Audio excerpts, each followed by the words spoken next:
Le président Roch-Marc Christian Kaboré est à Bruxelles depuis hier. Il participe aux Journées européennes du développement. C'est le principal forum européen dont les travaux sont axés sur la coopération internationale. Avant le début des travaux, il a échangé avec les compatriotes vivant dans cette partie du monde. Et puis, les nominations au ministère de la Femme, de la Solidarité nationale et de la Famille font des mécontents. Des agents de ce ministère ont observé un arrêt de travail ce matin pour manifester ce mécontentement. Ils revendiquent également la reconstitution de carrière pour le personnel des ex-garderies populaires. Voilà qui fait la une de ce 13h15 sur la RTB. Bonjour à toutes et à tous. Le président du Faso est arrivé hier à Bruxelles, en Belgique, pour prendre part aux Journées européennes du développement. Et dès son arrivée, il a rencontré la diaspora burkinabé de la Belgique, mais aussi ceux de Luxembourg, de l'Angleterre, du Danemark et de la Hollande. Roch-Marc Christian Kaboré leur a parlé de la situation nationale, de son projet pour le Burkina Faso, avant de répondre aux préoccupations de ces Burkinabés vivant à l'étranger. On fait le point avec nos envoyés spéciaux à Bruxelles, Jean Songo et Frédéric Etienne Bastenga. À ces échanges entre le président du Faso et la diaspora à Bruxelles, les communautés du Luxembourg, du Danemark, de l'Angleterre et de la Hollande étaient présentes, en plus de celles de la Belgique.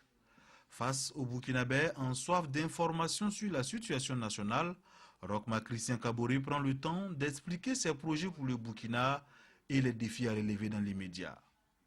La justice, la sécurité, la santé, l'emploi, mais aussi les questions de réconciliation nationale et de constitution en vue, le président du Faso va dans les détails avant d'écouter les préoccupations des uns et des autres. Et comme il fallait s'y attendre, le cas Zida, l'indépendance de la justice et les responsables du CDP débarqués de l'avion, pour ne citer que cela, sont revenus sur la table. Sur tous ces sujets, le président du Faso s'est voulu clair. Il n'y a vraiment pas un acharnement sur une opposition quelconque.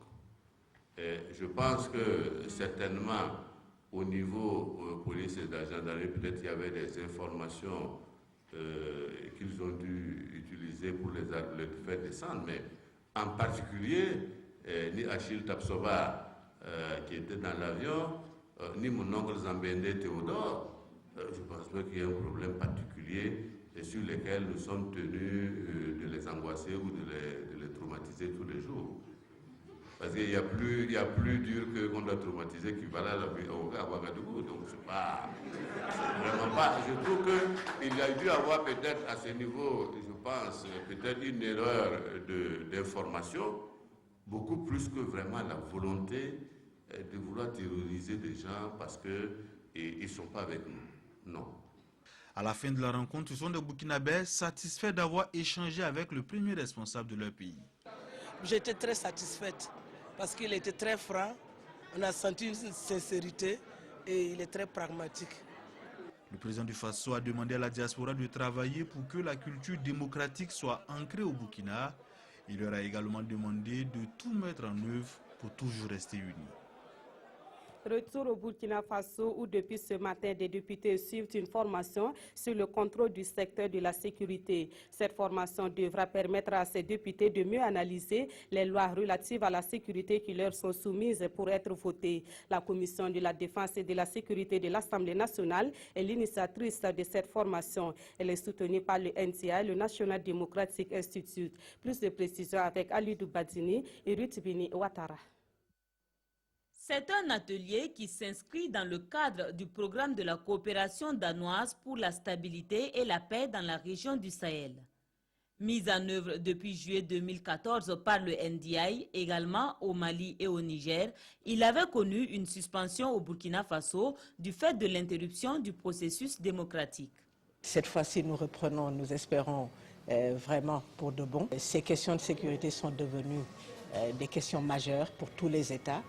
Et le rôle des parlementaires dans la gouvernance du secteur, évidemment, requiert toute l'attention de tous les acteurs qui travaillent dans ce domaine. Dans la résolution des défis sécuritaires auxquels font face les États, l'une des fonctions du Parlement est de légiférer pour donner à l'État les moyens d'assurer ses fonctions régaliennes. Fort de ce constat, les députés membres de la Commission de défense et de la sécurité vont enrichir leurs connaissances dans le domaine en vue d'assurer le lien entre la réforme du secteur et la bonne gouvernance au Burkina Faso. En tant que nouvelle commission, c'était important quand même que les membres de cette commission puissent bénéficier du renforcement des capacités pour pouvoir mener à bien leur mission. Après une auto-évaluation des besoins et priorités de la Commission et une mise à niveau sur les concepts, principes et exigences de la gouvernance du secteur de la sécurité, les députés seront formés à la compréhension du rôle de chaque acteur de la sécurité et à l'importance du contrôle parlementaire.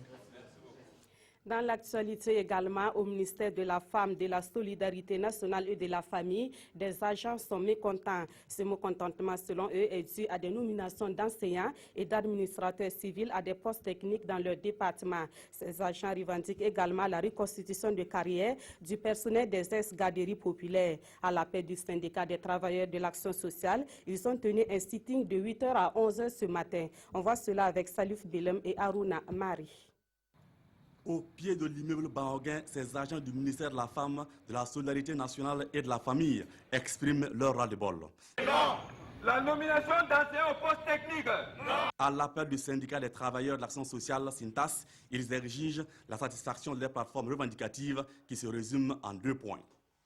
Ce matin, les travailleuses et travailleurs du ministère de la Femme, de la Solidarité nationale et de la Famille sont mobilisés sous la direction du comité CGTB et la coordination régionale du SINTAS pour manifester leur vive désapprobation contre les nominations d'un promu sans mention de son statut d'enseignants et d'administrateurs civils à des postes techniques lors du Conseil des ministres du 27 avril 2016. Nous exigeons l'application diligente des conclusions du comité interministériel relatif à la reconstruction de la carrière du personnel des ex-garderies populaires.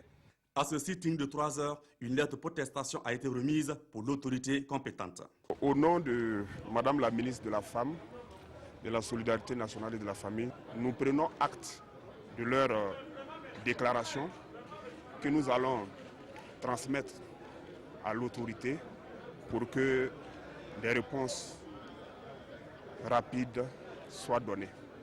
Maintenant, quant à la presse ici présente, nous allons vous convier incessamment à une conférence de presse pour le point de vue de l'administration. En cas de non-satisfaction de leurs revendications, les différentes coordinations du syndicat seront appelées à initier des protestations, prévient le SINTAS.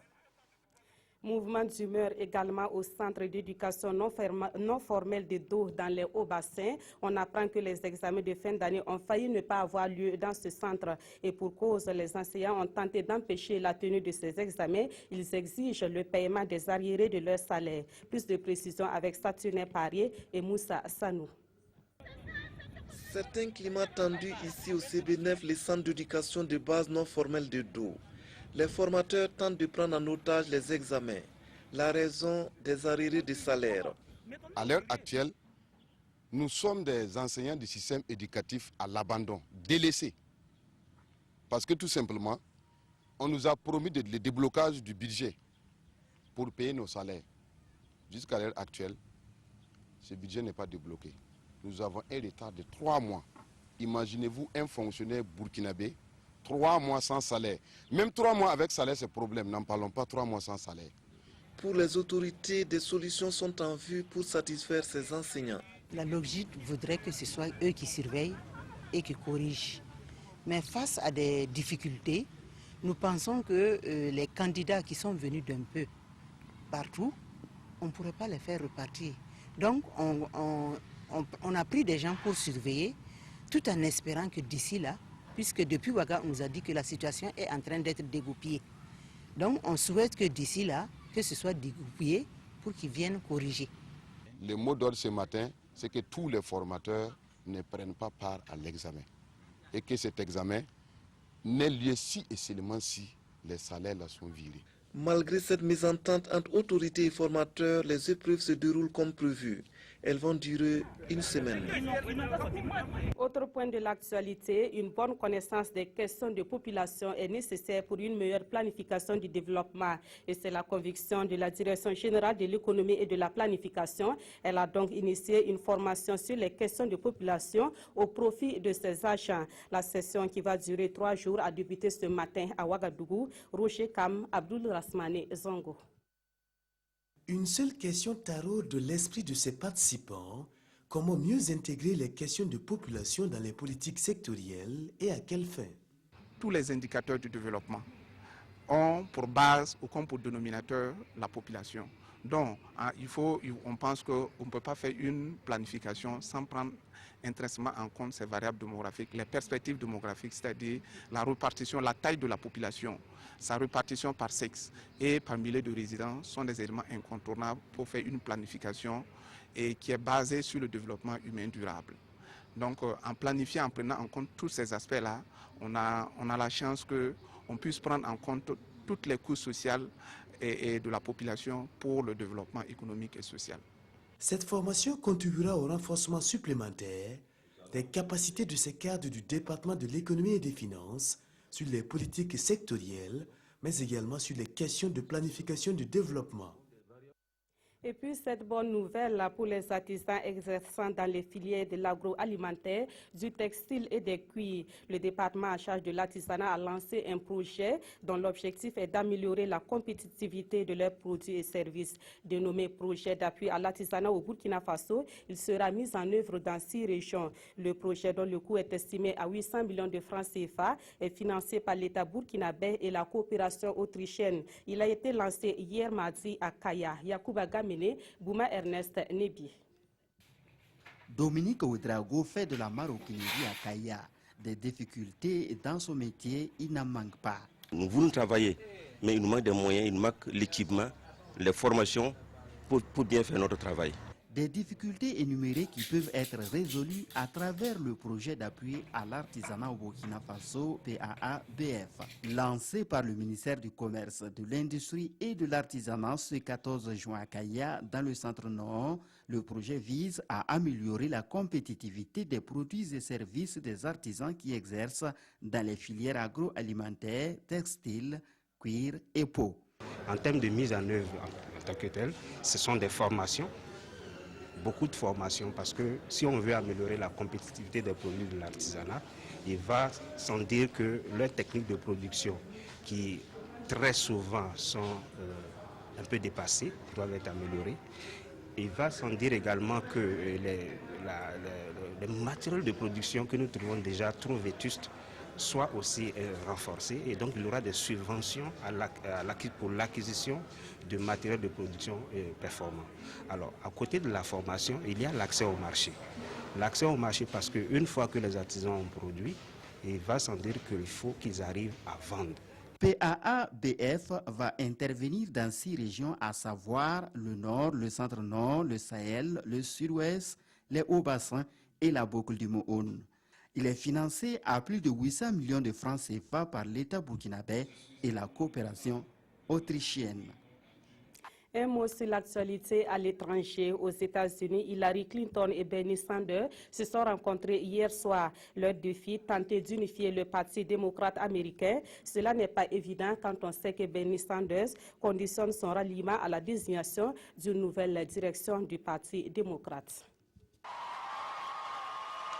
Une victoire toute symbolique pour Hillary Clinton dans la dernière primaire démocrate à Washington, la capitale fédérale. Prochain objectif, unifier le parti. Le soir même, la candidate à la Maison-Blanche rencontrait donc Bernie Sanders. Car le sénateur du Vermont résiste et entend négocier son ralliement formel à l'ex-première dame. Il veut obtenir des réformes à la fois dans la direction du parti et dans le système des primaires démocrates. Pas de commentaire officiel à la fin de la rencontre, qualifiée de positive de part et d'autre.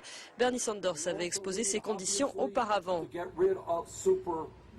Nous devons évidemment nous débarrasser des superdélégués, a-t-il notamment dit, en référence aux élus et responsables du parti qui ont le droit de voter à la convention d'investiture sans être liés par les résultats des primaires. La plupart soutiennent cette année Hillary Clinton, ce que Bernie Sanders juge antidémocratique. Retour au Burkina Faso où les quotidiens de ce mercredi reviennent dans leur majorité sur les résultats définitifs du scrutin municipal. En page internationale, les journaux commentent la visite du président nigérien à Paris. Voici la revue de presse de Aimé Solange Guigma. Élection municipale du 22 mai 2016, le Conseil d'État valide les résultats, affiche le quotidien. Pas de changement significatif, note l'Express du Faso. Le MPP perd 9 conseillers, l'UPC en gagne 3, nuance l'observateur Palga. Mais le MPP reste tout de même en tête, suivi de l'UPC et du CDP, indique Sidouaya. Les résultats définitifs donnent donc, selon notre temps, 11 208 sièges pour le MPP, 3 094 sièges pour l'UPC et 2 145 postes pour le CDP au plan national. À l'international, les parutions du jour se sont intéressées à la visite du président nigérien à l'Élysée. D'après le quotidien, cette visite intervient quelques jours après l'attaque de Boko Haram dans la localité nigérienne de Bosso. Ce déplacement à Paris, selon Aujourd'hui au Faso, vise surtout à avoir le feu vert du général Hollande dans la stratégie commune mutualisation des efforts oblige pour réduire Boko Haram au néant. L'observateur Palga se demande pendant ce temps si les cris de détresse poussés depuis les bords de la Seine seront-ils entendus au moment où Paris envisage un allègement de ses contingents en Afrique.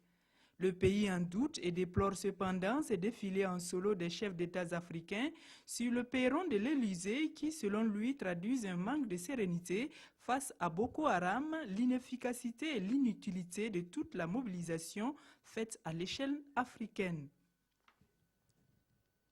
Et c'est la fin de ce journal. Merci de l'avoir suivi. Très bon après-midi à toutes et à tous.